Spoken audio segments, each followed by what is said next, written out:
My daughter worked in a school that was chartered by Abraham Lincoln. It had been remodeled but had a long history of ghost stories and phantom school bells. I was dropping my daughter off for work in the morning and had passed a fatal car accident.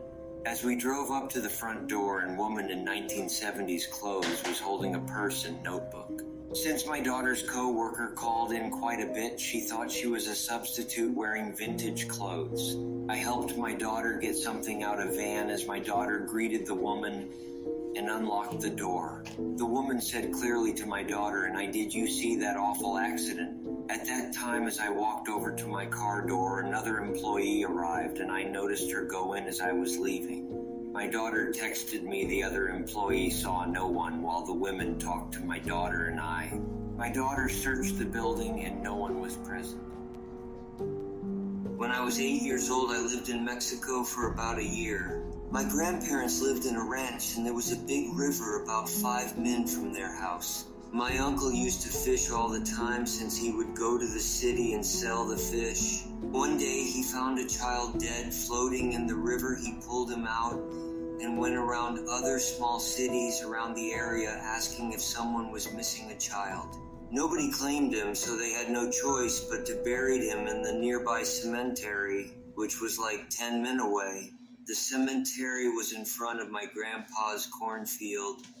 A month had passed. My grandpa and a couple of his workers heard what sounded like a kid crying and looking for his mom. They started looking around, thinking it was probably a child lost. They found nothing. It went on like that for about a week till they started believing it was the child my uncle had found.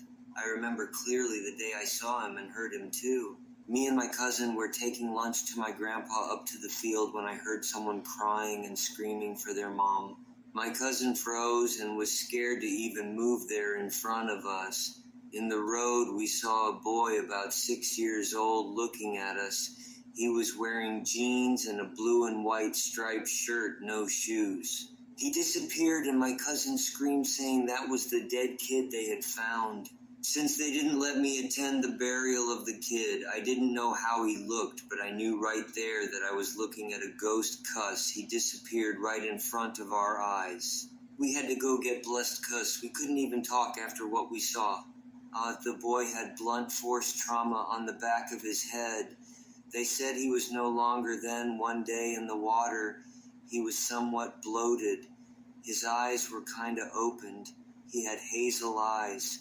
My aunt had took a picture of him, but I never saw it since I was 8. Haunted hotel experience. My 2 male friends slept on the couch and chair. No idea how he was even able to sleep, and I was the only person sleeping on the floor. At around 4 a.m. I woke up.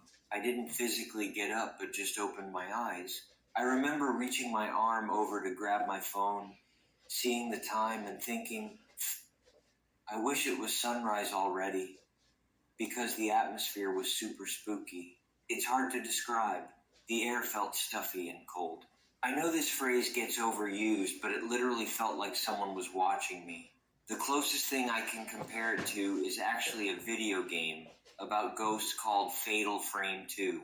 Throughout the game, there are certain rooms that have a high-pitched sound indicating there's something in there for you to interact with. It gives you a sense of something is here. I know that's a weird comparison, but it gives the most accurate feeling I've ever felt to that night in the motel room. I tried going back to sleep, but felt so paranoid and scared that I couldn't. I remember my feet were actually shaking because I was so scared, Lowell.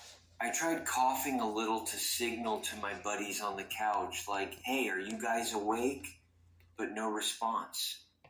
The weird thing was that I somehow could just instinctively tell that the source of all this fear was coming from the bathroom.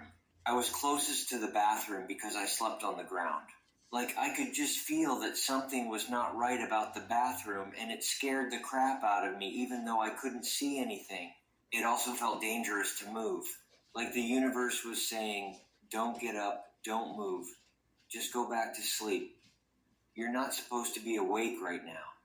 That's literally what it felt like. Thankfully, after about 15 minutes or so, I was able to fall asleep. The next morning, everything was pretty much normal. As my friend and I were checking out of the motel, I wanted to ask the front desk, "Hey, is this place haunted or something?" But chose not to. On the 3 to 4 hour drive back to Seattle, I casually said to my friends, "Hey, were you guys awake this morning?" And to my surprise, my friend actually said something like, "At 4 or 5 a.m.?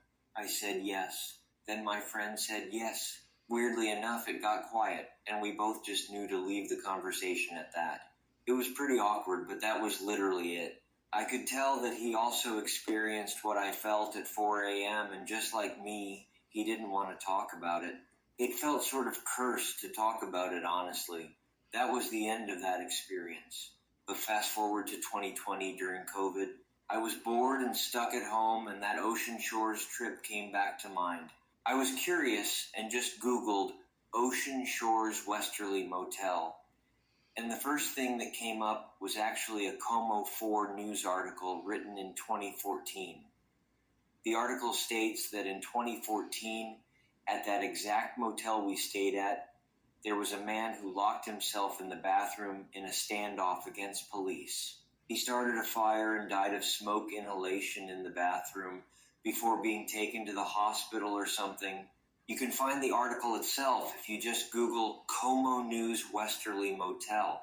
When I read that, it scared the hell out of me. Because I remembered that night, and I remember sensing something in that bathroom. I would definitely consider myself a skeptic. But that night felt very supernatural. Like you could just feel it in the air that this is not normal. Before that, I used to snicker at anyone saying they felt watched. But now I get it. In 1986, I was a DJ on my college radio station, U of MD, with an early morning time slot. I'd usually leave before dawn and had the roads all to myself. My route was a 2-lane highway, 1 lane in each direction, with a narrow shoulder on either side.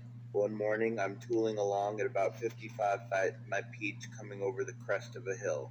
Just at that point, and hidden from view until the last second, there was a tractor trailer that had apparently stalled or broken down, leaving a warehouse complex. No driver in the cab, no lights on. The truck was perpendicular across the entire roadway. I had zero time to hit the brakes. It was right in front of me. I vividly remember thinking, this is it, I'm dead. So I shut my eyes tight and just yanked the wheel hard to the left. No crash. Eyes still shut. I yanked the wheel back to the right. Still nothing. I opened my eyes, and the truck was 60 feet behind me, still perpendicular across the road. Shaking, I finished my drive into the station and did my show. I'm now a scientist and still a skeptic. My rational mind says maybe I fell asleep for a split second and just dreamed that part. But it was vivid then and just as vivid now all these years later. Maybe I got lucky and my blind wheel turn just skirted the front end of the truck. If so, I survived accidentally by literally 2-3 inches. Or just maybe it was a glitch in the Matrix.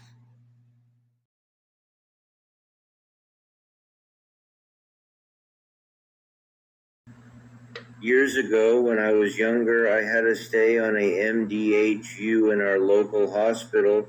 Most of the staff were in some kind of forces uniform, mostly Navy and Army Marines. One night, I had a nurse come in to check on me and ask how I was feeling, and she went on her way. About 5 minutes later, an Army nurse came in to see me and asked the same thing, so I explained the nurse with the big white cap on her head had already done my OBS. She asked the other patients, and they had also seen the nurse, so she went off to talk to someone in charge. All I remember is how she was dressed. Think carry-on nurse with an anchor patch on her arm. The other nurse came back and continued to do my OBS and explain that we had seen a ghost. Apparently, she had a habit of helping out when the ward was busy.